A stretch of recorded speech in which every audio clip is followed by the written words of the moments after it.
Hello and welcome to the Impact Zone podcast. We are back again to talk more TNA wrestling shenanigans. Now, before I go too far into this video and this discussion today, I want to warn you that this video, this content, is a huge spoiler warning, as if you haven't heard it already. And whatnot, or what have you. But I will be diving into some spoilers that were revealed this recent week. So if you haven't already seen somehow seen the title of this video or seen the thumbnail of this video and realized what this video is about, and you don't want to be spoiled to what is happening in the near future, you can click off and, well, you could watch this later on down the road. I know some people do, what have you. So if you do not want to be spoiled, do not continue to listen or do not continue to read what is already on your screen and whatnot. However, now I know that, as I sort of said, a lot of people have been spoiled to this. I haven't dived too deeply into this, but Mr. Anderson, Ken Anderson, Mr. Anderson has returned to TNA. Now, this is a return after 9 years of absence. I believe that he was scheduled 2 or 3, maybe 4 times or so in the past. Like, he's been scheduled to come back to TNA a few times, but something has happened, something else has gotten in the way, or what have you. But they have kept, obviously, good levels of, relationships going for him to return. Now, we don't know the circumstances of his return specifically. Again, is he here for a one-off appearance? Maybe. Who knows? I don't know. Is he here signing a 10-year contract? Probably not, but, is he here long-term? And this is something that I did want to dive into with the whole AJ Lee type thing. I have the distinct feeling that, he's an older guy. Legit, he's an older guy. He might not be as old as Matt and Jeff or whatever, but he's an older dude. And not to say that I haven't seen him wrestle, but I'm not going to kick him in the shin before I see what he can do. But I'm not saying that he can't do stuff and can't still go or can't still work crowds or whatever else it is, or can't still be a valuable asset. I'm just saying, I think a long-term deal or whatnot would be very stupid. I don't know. I don't think you could do much with him for more than a couple of years. Now, does he maybe want to go back to WWE? I don't know. Do they want him back in WWE? I don't know. I don't know whether they want him in AEW. That's maybe why he hasn't even appeared in AEW. I don't even think he's ever been advertised to be in AEW. So I don't know what, is it Tony? I don't know. I don't think that this is a long-term deal. I think this could be a short-term deal, maybe a year at the most. Maybe it's just a handshake or whatever. We'll see, I think that there was a lot of, and I think this is maybe why he's been brought in, potentially. There was a lot of work going into Elijah and what they were going to do with Elijah, I think. They wanted Elijah for a big program, obviously, I think. So I feel like that's what they've kind of gone, well, we can't get Elijah to come back. His injury is just too great. We can't do anything about that. We are where we're at. We can't do much about it. So we just have to, not grin and bear it, but we have to grin and bear it to an extent and say, oh, well, it is time to move on. And look, Bound for Glory is coming. So, you know, even if he, like, I don't know that he's going to be staying around even for that long. But who knows? Like, you know, again, I think it's stupid not to have him around, at least until Bound for Glory, because, like, you can do so many things with him. You can just use him in so many different capacities to put a bunch of other people over. And I think that like, former TNA World Champion, you know, like, people forget that, you know, people forget these things, you know, so it's very cool. He, like, when he was, like, advertised on their posters, or sort of advertised, he was, like, having a meet and greet or something with the Hardys, I was like, okay, that's kind of crazy.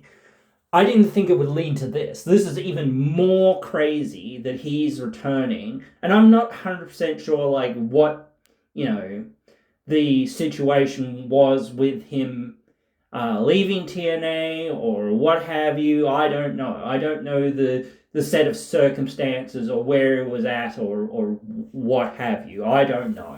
And someone will surely tell me.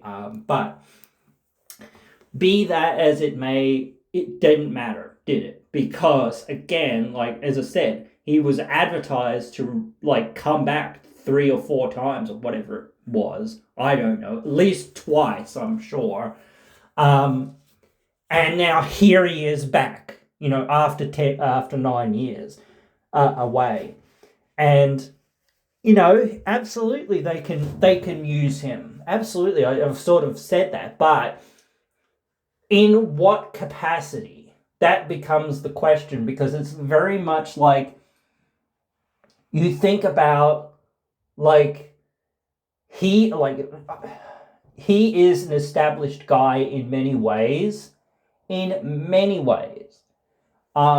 he's an older talent, again, or what have you.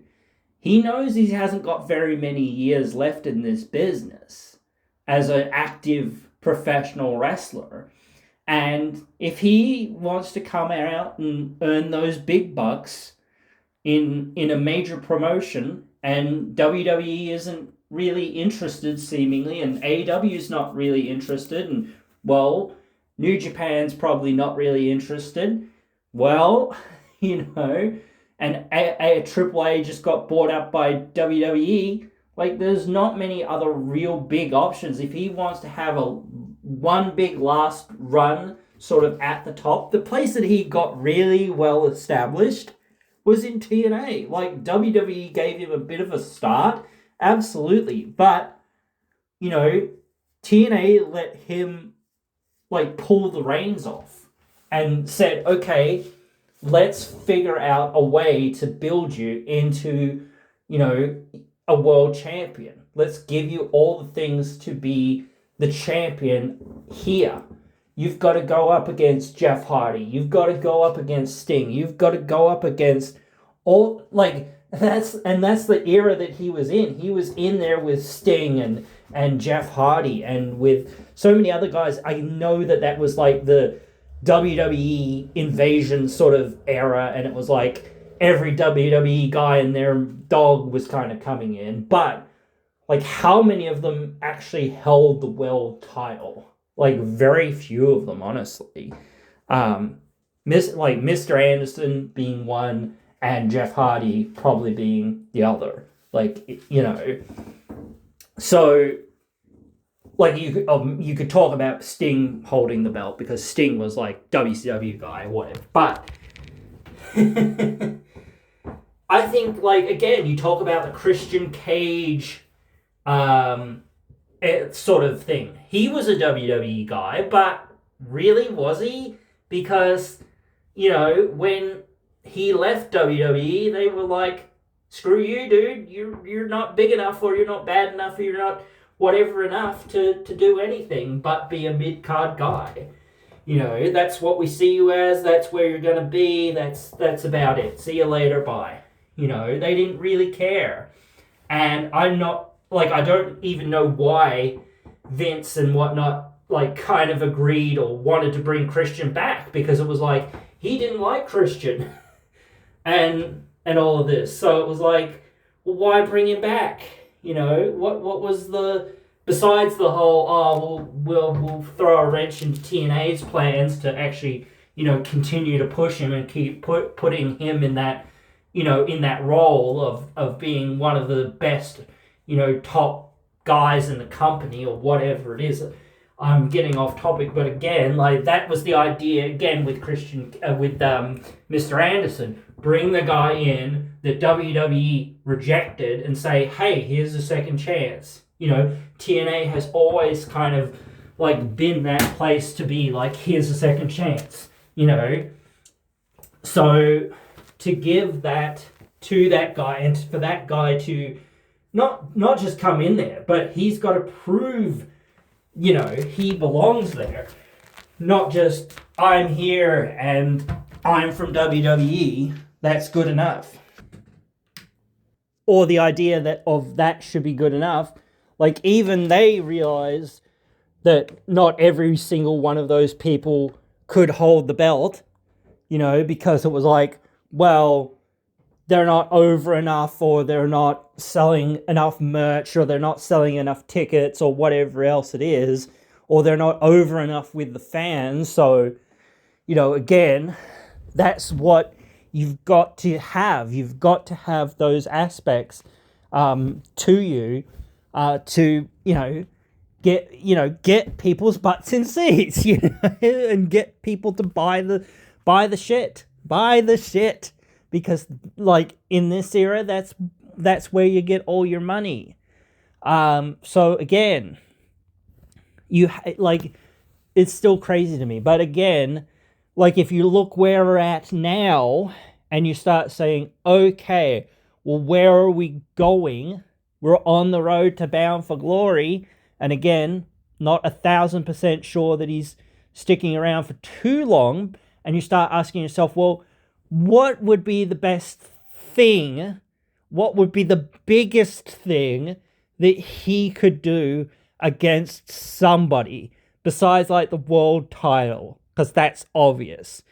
Maybe the international title, or a very serious, like, big time feud with one of the top guys. The only like couple of top guys that make some amount of sense is like Joe Hendry. Again, maybe replacing Elijah. They probably had big plans for him and Elijah, and that seemed like a direction that they were kind of going in. And you can maybe even bring back Elijah for like a spot in the last few minutes, or whatever else it is, and that sort of thing, because surely he can at least pop up and make an appearance and doesn't have to do too much, but it would be nice for something. Beyond that, I don't really know. Like you start thinking, well, would it be better if he was a trainer or something? I don't know. Or, is he just going in for Victory Road? Like, he could just be here for one night. Again, I don't know. I absolutely want to see more of Mr. Anderson in TNA. I've got to do it every time, guys. I've got to do it every time, pretty much. But yeah, like, I really do want to see more of him, because like, he hasn't been anywhere visible for the last 10 whatever years. So, like, it will be cool to see him do some cool stuff. And again, I think that that's part and parcel of what he's trying to do. He's like, dude, it's time to try to get one last big shot at big time and get some money to retire on and sail off into the sunset, dude. That's got to be his, like, thought. Maybe I've got another couple of years in me, and that's probably about it. What can I do? Where can I go? I could keep doing what I'm doing where I'm at, and that's fine, but, like, if I want one more big shot, I've got to go to TNA, and I've got to, see what we can come up with, and I've got to do some stuff. So I think that's great, in many ways. Obviously, it'd be great if WWE was interested. Seems like they're not. It'd be great again, if AEW is interested, I don't know. But again, it doesn't seem like they are. So, hey, what else like nowhere else is really all that interested. Again, I think TNA is the best kind of mixture where you can get all the best, like, serious, super professional wrestlers, the best technical wrestlers in the world, under a roof with, like, the guys who can cut the best promos in the world. And I think Mr. Anderson falls into the latter category. He's not one of the greatest wrestlers of all time. He's a good entertainer, and he's great on the mic, and he was very decent in the ring, but he was never one of the absolute, like, great technicians. He was more of a brawler or what have you. But that's fine again, So, and I think people get too hung up on that stuff. I think psychology is one of the most important things of, wrestling. Taking that element and telling a big story. What is the story? And he's really good at that too. So, and I think he really, honed into a certain thing at a certain time, and people's had that, mentality, that sort of that he had. He had a very, like, especially that whole asshole thing. I know it was kind of like they were almost trying to rip off Stone Cold Steve Austin in some ways, but, like, that was a very cool, like, thing. It was a very relatable, type thing, to that specific character. That was kind of like what he was all about. I'm an asshole, but people love me, whatever type thing. I think there's a lot of great wrestlers that are out there, obviously. But this is good because, again, I've been saying for a while now that it feels very much too thin of a roster. And it's like, yes, again, you do have that problem of it sometimes being like, wow, you've got all these great talent, but you've got no time to really showcase them, or not enough time to showcase them all.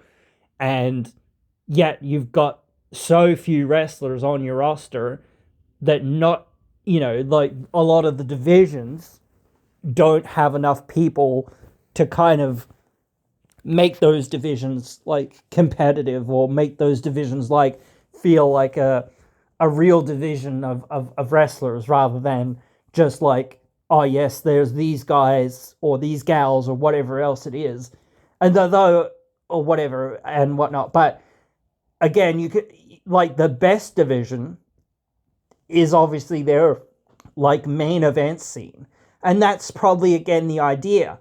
Take him and try to elevate somebody else, because again, like, what are you going to do with Mr.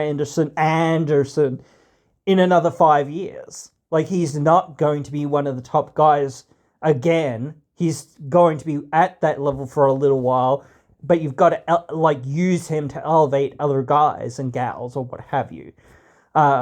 They've tried to do that with a few people here and there, like the Hardys. They've used them a few times where they've, like, put other people together with them in certain matches and in certain things that have kind of been like, okay, this guy or this person, like Mara Sade, like this last couple of weeks or whatever it was, she would never have gotten that main event with, like, Tasha Steelz.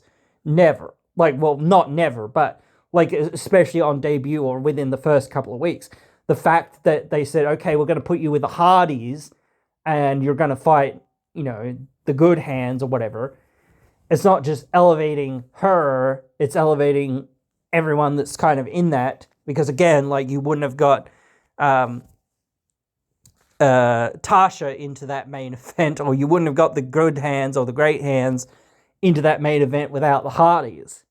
So again, like, trying to elevate people, though it hasn't, like, fully been, like, done, like, again, but you're trying to get these people to be, like, seen in a different light or whatever, in a different or whatever, and it's trying to bring somebody new to the table and say, hey, this person, they've got something, and again, you've got to do that with a lot of people.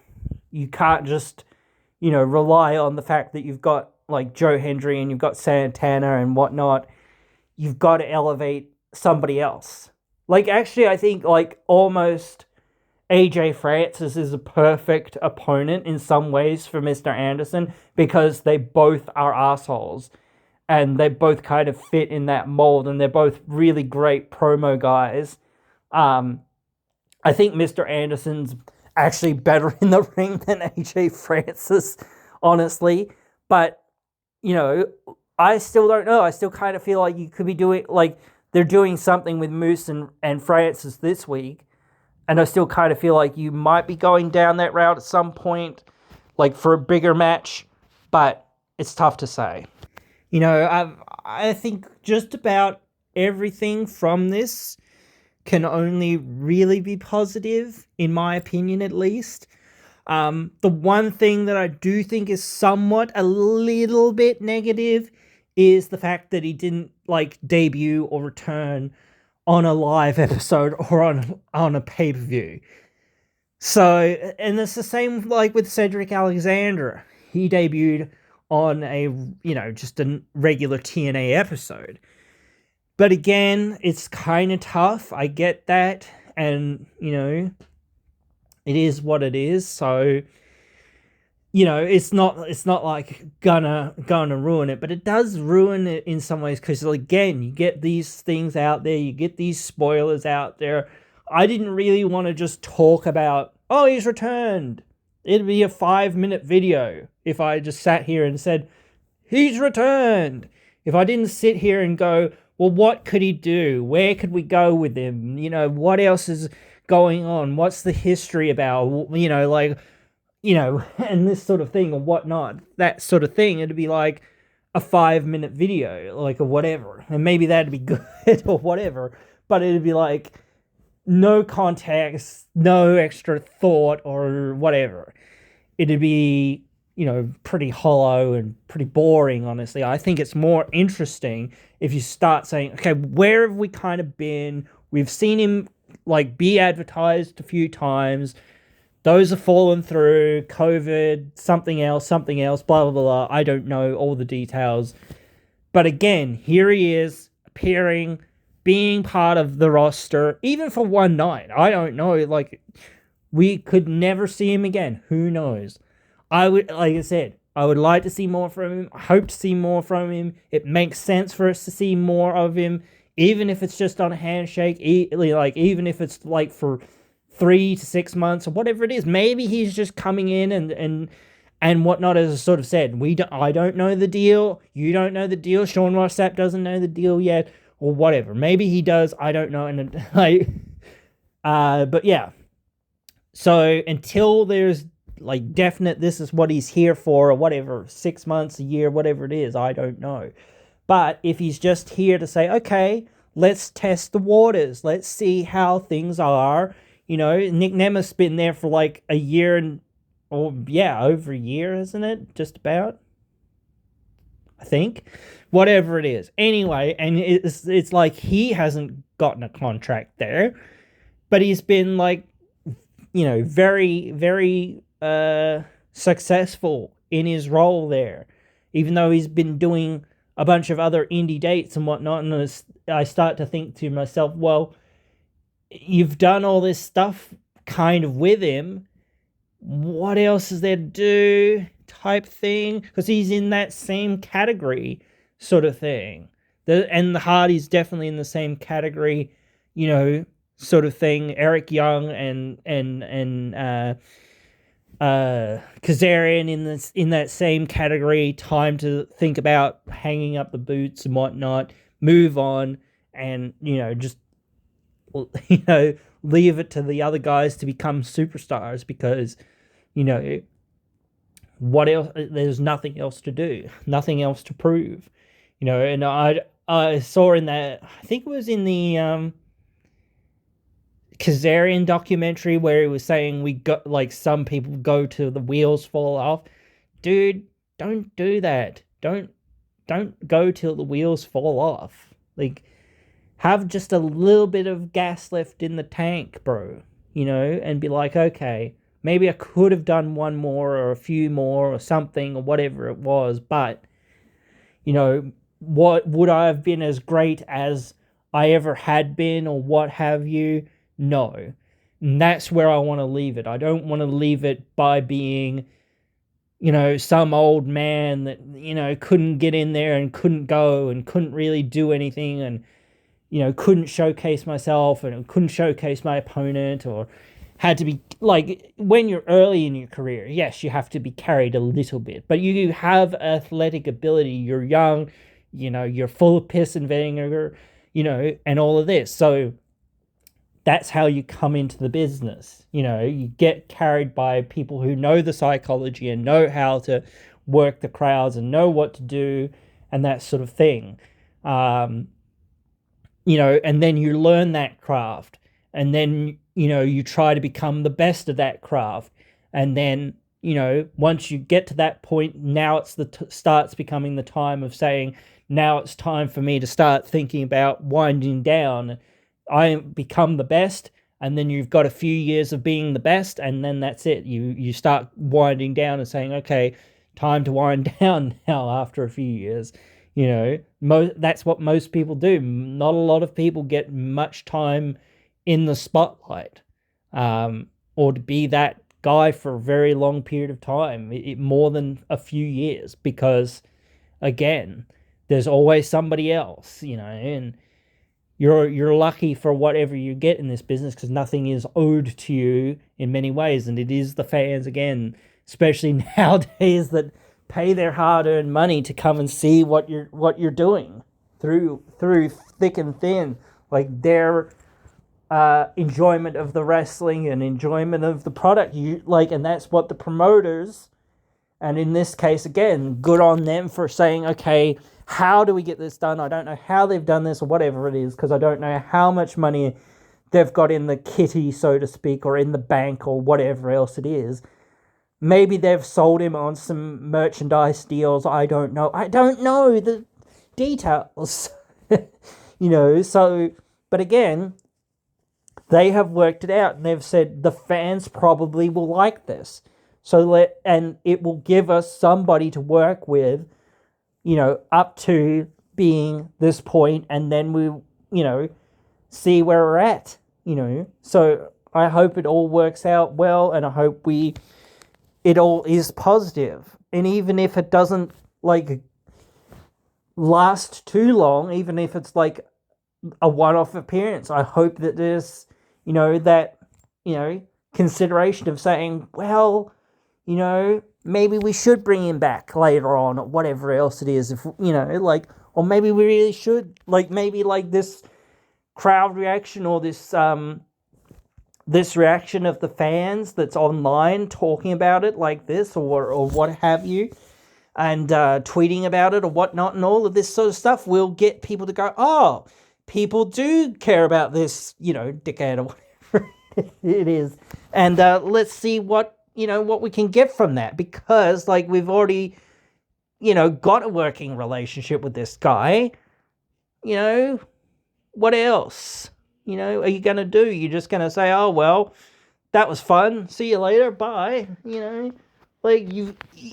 How are you going to sell your shows? How are you going to sell people, on one of the biggest shows in your company, without some of these guys that can shift the tickets, and even to say, well, he's not going to be here for a long time, that is fine, as long as other people get over on him and they become superstars of the future. As long as you've got something to keep the fans invested and keep coming more down the road, some of these other young guys or whatever else it is that you've got will start to be talked to Mick Foley or Ken Anderson, or Jeff Hardy, or whoever, Josh Alexander, or whatever else it is. You shouldn't just rest on the laurels of the past and say, oh, wasn't Josh Alexander great or what have you and whatnot. Yes, you should be like, oh yeah, he was great, wasn't he? But the thing is, you've got to say, okay, he was great, but this young kid here, whoever it is coming along is now becoming great, and he's trying to go in the footsteps of Kurt Angle and AJ Styles and this and that, and because AJ Styles was great, but again, you can't rest on that laurel of saying he was great, therefore no one else can be great. No, you've got to elevate people into that position of taking that mantle of being the face of the company, or at least try to. You can't just sit around and say, oh well, no one can ever really replace him. Well, that's defeatist attitude in a sense. You've got to be like, well, we've got to try to replace him no matter what. We're here and we haven't got him, and that's the circumstances. Like, this is where we're at. We're not at that point or what have you that we have him or we have access to him or what have you. That is the circumstances. So, hey, this is what we've got to deal with, and so that's what we're going to do. We're going to do what we can do with what we have. And again, if you, bring somebody in, you've got to elevate the other people. You can't just rely on saying, let's bring back this guy for nostalgia, or let's bring this guy back for no real reason. He's got to serve a purpose. So I can't wait to see what does happen with that. I hope you guys are excited. And I hope you guys have enjoyed this one. And I hope you guys obviously will join me again in another one.